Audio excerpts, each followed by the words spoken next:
The subject is the macrocosm and the microcosm, part 1. The characteristic of a unit mind is that its goal is multi-purposive, whereas its expression is unilateral, confined to a particular space, time, and individuality. The goal of the cosmic mind, however, is unipurposive, and its expression multilateral, manifested in all time, space, and individuality. This is the major difference between the microcosm and macrocosm. A unit mind can only think of one object at a particular time or remain attached to one entity at a particular time, but cannot exist in more than one place or at more than one time. But the cosmic mind expresses himself in more than one action, at more than one place, and in more than one entity. A microcosm expresses itself unilaterally, but nurtures desires which are multilateral. It may want to be a king and a billionaire and a learned person and so much more, but when it actually performs actions, it can only act in one direction, not many. But the macrocosmic endeavors are multilateral. His only desire is to get all his reactive momenta exhausted through the suffering of the microcosms, to move towards fullness through the various times, spaces, and individualities. In the case of microcosms, the creation of space and individuality occurs at a particular time, and that particular time becomes the past at a different time.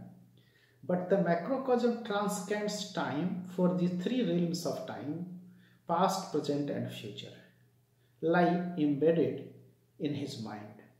It may be that 1,000 years ago a certain unit mind was sheltered in a particular physical structure at a certain place, and today has found shelter in a different structure at an entirely different place, and 1,000 years from now many find shelter in another structure at another place. These three states of existence, that which was, that which is, and that which will remain, lie in their totality in the macrocosm, the witness of all, as the continuation of the same flow. For the macrocosm there is no external space, hence there are no spatial differences. Mithila, the Punjab, Russia, and America all are equal to him. Each and every entity is an object of his mental imagination.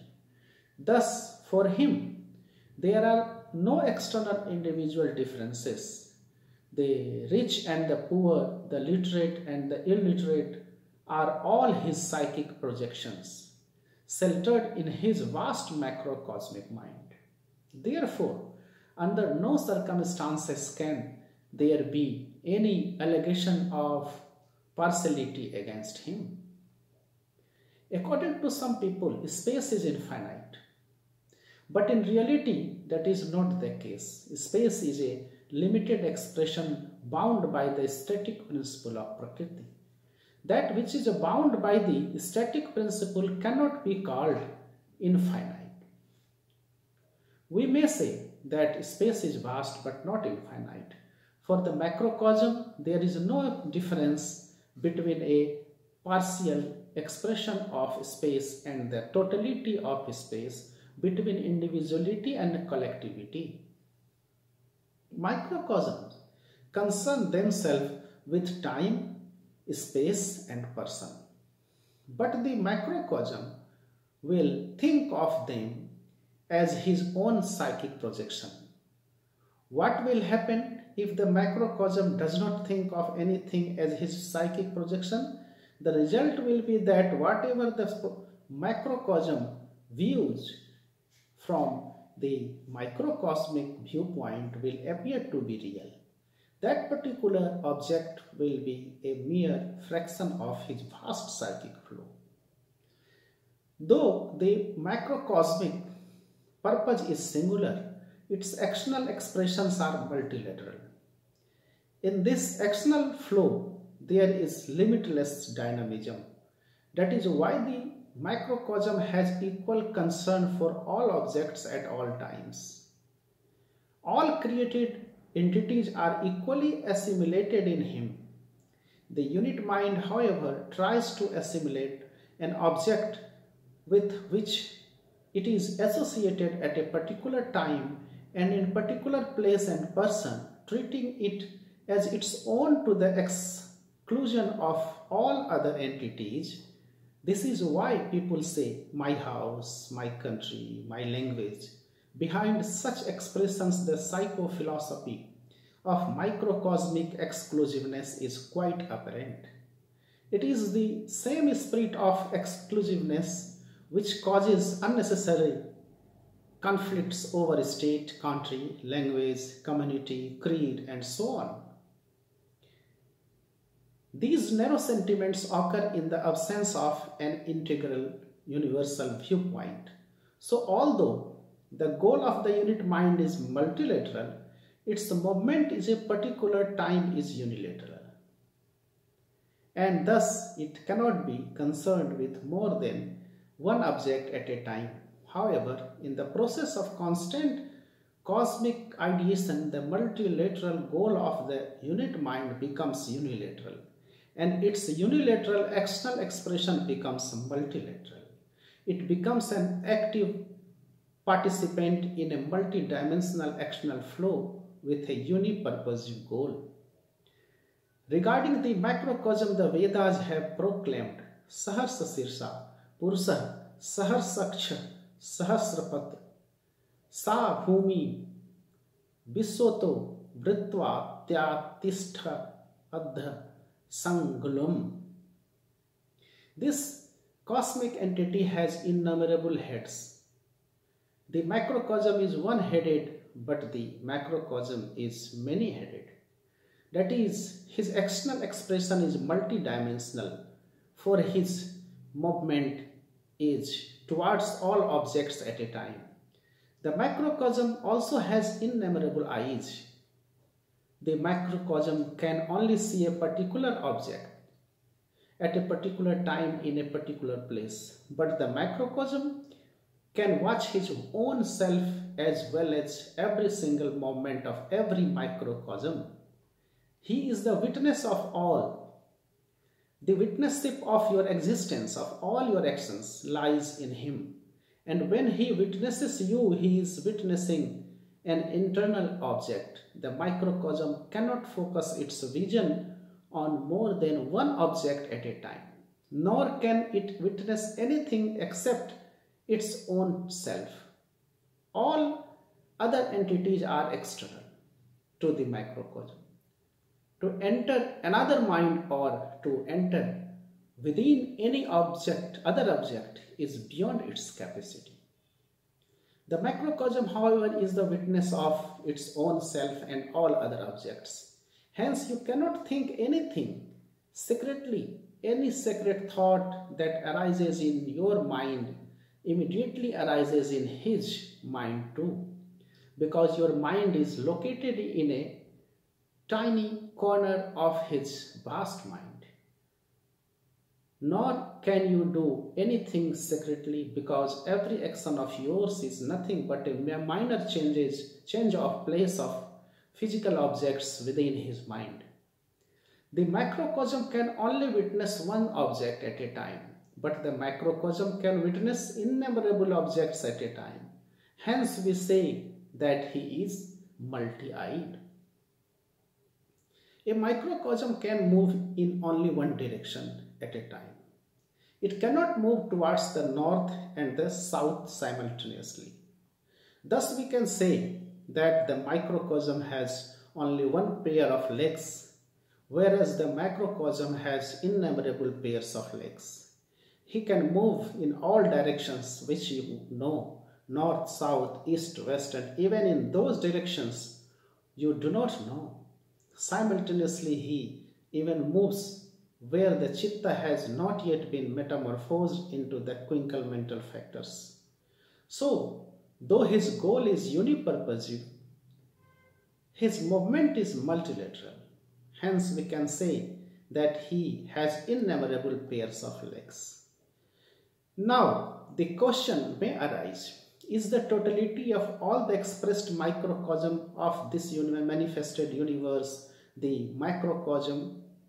No. This expressed universe is the manifested form of his mind stuff.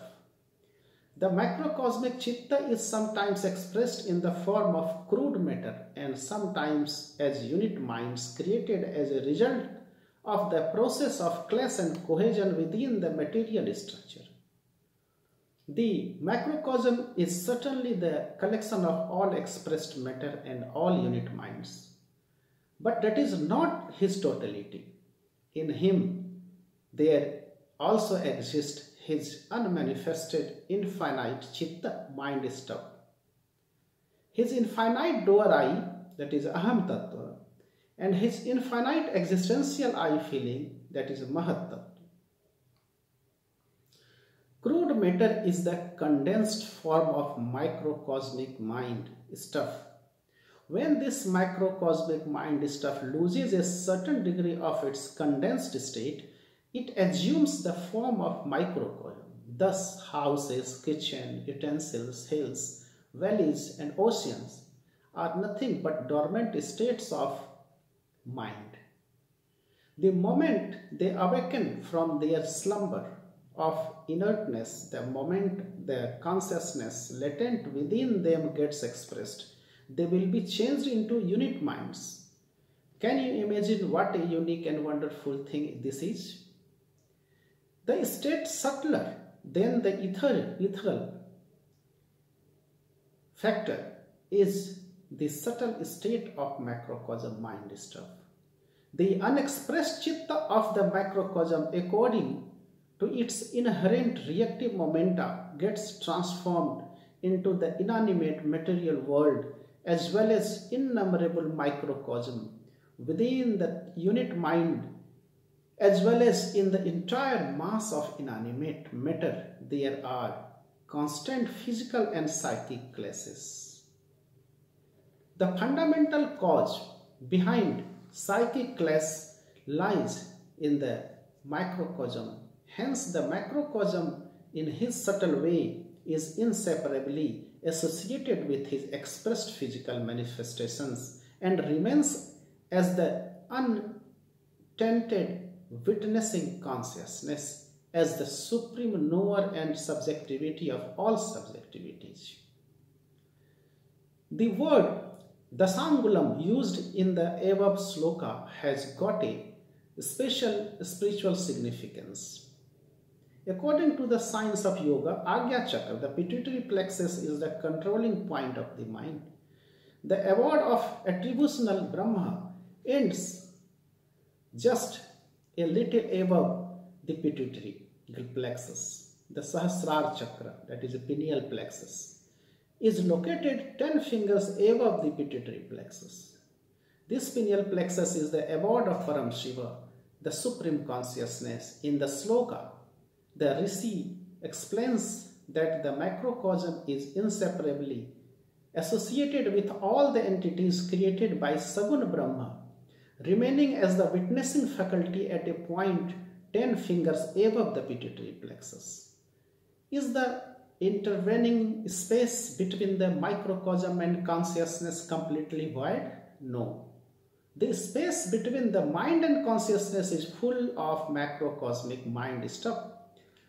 Purusha evadam sarvam yad bhutam yacha bhavyam uttamaristabhya sano yadenna nati rohati.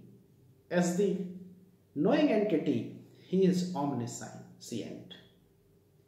The manifested all is nothing but his thought projection. What is the meaning of the word sarva, all? The totality of whatever has been manifested and whatever has the capacity to be manifested is called sarva. In the shloka, it is mentioned that the Purusha and underlying consciousness is both the cause and the effect of everything. The manifested world is eternally flowing within his mind, and hence for him the past, present and future are equally present. That which is still unmanifested is nothing but the reactive momenta of the microcosm, which contains the potential reactions of his original actions. The microcosm is fully aware of his original actions as well as his manifested state and manifestative potentialities. As the diverse forms of all the fundamental factors exist within the three realms of time, the macrocosm knows them all, and that which still exists in the subtle macrocosmic mind stuff, that which has not yet taken the form of cruder mind stuff, he knows, for he is fully aware of the budding state of the dormant sanskaras. Microcosms, having developed brains, are partially aware of the particular space, time and individuality in which they find themselves. With the help of the nerve cells and nerve fibers of microcosms, the reactive momenta are maintained and expressed. Herein lies the limitations, the imperfections of microcosms. After reading 10 to 20 books, people boast about their vast knowledge. They become so intoxicated with vanity and pride that they even scorn the world. But they forget that if the brain becomes even slightly defective, all their acquired knowledge can be thrown into oblivion. Motivated by the fear of failing their examinations, students labor hard to memorize their lessons. However, as soon as the examinations are over, their examination phobia disappears and they forget all their acquired knowledge. The knowledge acquired through perception is only a temporary asset. The controlling capacity of microcosm is very limited. The microcosm can only temporarily control objects whose physical waves are shorter than their own psychic waves. When the physical waves of object are longer, they can at most be brought within sense perception but controlled. But when the wavelengths of physical objects are far longer than those of unit minds, they cannot even be brought within the scope of sense perception. In this case, those objects themselves exercise control over the physical existence as well as the kamamaya and annamaya koshas of individuals. The psychic wavelength of an average person is greater than that of wine, and hence his or her mind is not easily influenced by wine. But due to excessive drinking, the psychic wavelength of an alcoholic becomes shorter than the wavelength of wine, and he or she becomes its slave. The microscopic fraction of a wave radiation from an object and received by the sensory organs is called an inference, that is a tanmatra. The capacity of receiving or perceiving tanmatras is determined by the capacity of the indriyas as well as the psychic wavelength. Every atom and molecule in the process of conflict in the flows of sanchara and pratisanchara creates inferences. Of course, from the absolute point of view, every atom and molecule is cosmic mind stuff. But from the microcosmic point of view, the special type of inference radiates as a result of physical clash is called a tanmatra. Usually, we do not call the waves caused by psychic clash tanmatras, because under normal circumstances, such mental waves do not come within the perception of the sensory organs. When the physical wave becomes lengthened as a result of spiritual ideation or the intellectual development caused by scientific pursuits, the human mind becomes more capable of controlling a greater amount of physical waves. As certain waves cannot be transmitted by the Indriyas, human beings have manufactured scientific instruments for the purpose. These instruments help their psychic waves to utilize those physical waves which they previously considered to be uncontrollable according to their own sweet will. Moreover, though through internal development the psychic waves of human beings become capable of controlling the internal means propensities. But whether it is propensity or any other object, the degree of psychic control depends on the lengthening of the psychic waves. Microcosms, confined as they are within the relative factors, have very little controlling authority.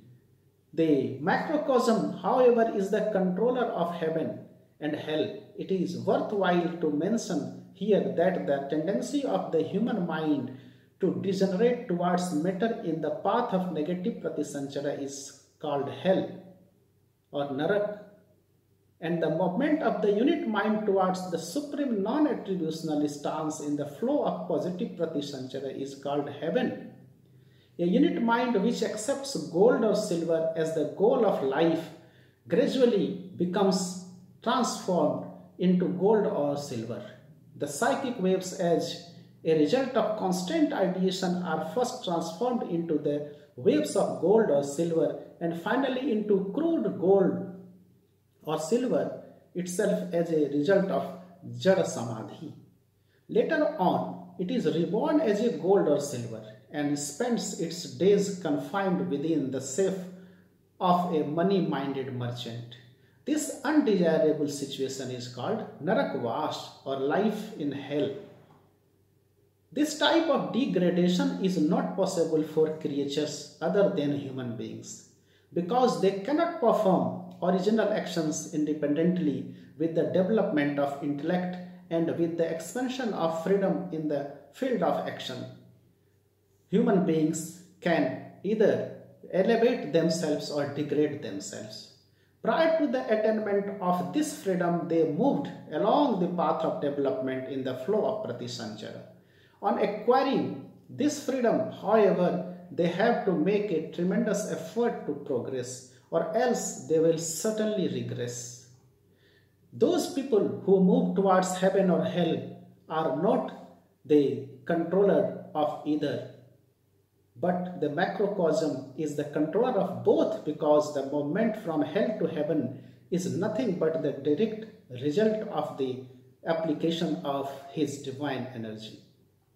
Microcosms incessantly run after objects one after the other, but their self-preservation, but as there is nothing outside the microcosm, he does not run after my object, after any object. Sarvendriya gunabhasham, sarvendriya vivarjitam. Microcosms can use their indriyas to receive tanmatras radiated from the fundamental factors or to activate the fundamental factors. For the microcosms, these fundamental factors are external entities, but for the macrocosm, nothing is external. Moreover, as the cosmic mind is multilateral and its knowledge infinite, it does not require indriyas or a brain. Even when the macrocosm is in apparent state of inaction, he performs his role of knower, knowable, and knowledge with the help of cosmic momentum. So it must be admitted that the Indriya's capacity to receive objects actually lies in the macrocosm. It is only when power is infused in microcosm that they develop the capacity of knowledge and action. Dead bodies have indriyas, but they do not possess the capacity of receiving objects because on death the power is withdrawn by microcosm. As the microcosm does not have any external object, he does not require the help of any indriya for the externalization of any action or the internalization of an idea. Thus, he called Sarvendriya Vivarjita, devoid of any indriya. The unit mind in the process of constant cosmic ideation moves steadily towards the microcosm and finally becomes one with him. One of the reasons for the multilateral goal of the microcosm lies in the nature of its ectoplasmic formations. According to the degree of density of the ectoplasm, there is a tremendous internal friction. Whenever the microcosm comes in contact with matter, it is drawn away from its original stance by the material waves. This scattering of the mind stuff towards different objects is what we call the innumerable human cravings and longings. But in the limited practical realm, as its unit I feeling has to work through the body, the unit mind finds it difficult to associate itself with more than one object at a time. When the extroversial tendency of human beings rushes towards objects in a particular environment, the mind begins to dance according to vibrations of the material waves of those objects. People who are not accustomed to using luxury goods in life hardly feel their necessity. But those who have already used such things have a natural weakness for them. In Bengali, there is a proverb, Yar chele jato paye, jar chele jato paye, tar chele tato chaye. The more a child gets, the more it wants. In the practical field, we notice that unless the material waves are controlled by the psychic waves, no action can take place. In the absence of proper harmony between hands and minds, a person cannot do anything. Thus, for action to occur, microcosms must control the physical waves of objects with the help of their entire psychic wave. Not only in the case of physical actions, but also while thinking, it becomes impossible for microcosms to be focused on more than one object or action at a time. The excessive desire for material enjoyment or the excessive pursuit of crude matter reduces the ectoplasmic space and as a result causes microcosms to become totally obsessed with their psychic objects. This is the reason why so-called learned people are averse to spiritual practice. Their lives have become too egoistical. Spiritual practice, sadhana, means to power down the ectoplasmic structure with the help of opposing forces. That is, sadhana is a process of struggle against the inter-ectoplasmic affinity. The individual parts of ectoplasmic cells are called chittanu. When the chittanu merge their individual identities into the cognitive faculty, or when they become separated from one another, it should be understood that one is progressing along the path of expansion. As the ectoplasms begin to drift away from one another, their collective vibration feels more and more affinity towards the collective cosmic waves, and finally they merge themselves in that macrocosmic waves. This process of merging one's individual flow in the cosmic flow is called self-surrender. Those who have difficulty surrendering themselves suffer from structural crudity, a lack of cosmic affinity, and an excess of vanity or ego. This universe is embedded in the macrocosmic flow. There is no instrument within microcosms to fathom the depth of the microcosmic flow. Each and every atom and molecule of the universe, all minds and all matter are drifting in the vast microcosmic flow. The person whose mind is free from the burden of crudity can easily float on the vast cosmic ocean, but who is loaded down with a heavy burden will sink. Lord Buddha said in the Dharmapada, Sinch bhikkhu imam navam sittate lahu messati. O monk, if you want to reach the other bank of the river, you must reduce the load in the boat of your mind. Throw it overboard. Whether in the homogeneous flow or in the heterogeneous flow, each and every atom and molecule of the universe is floating, consciously or unconsciously, in the macrocosmic flow. This is the science of psycho-spiritual parallelism. This microcosmic dance around the microcosmic nucleus or Purushottam is known as Ras Leela. Nityer vase chanchal halo vidrohi paramanu padya yug ghire jyoti manjire bajilo chandra bhanu. The rebellious atom becomes restless with the dance.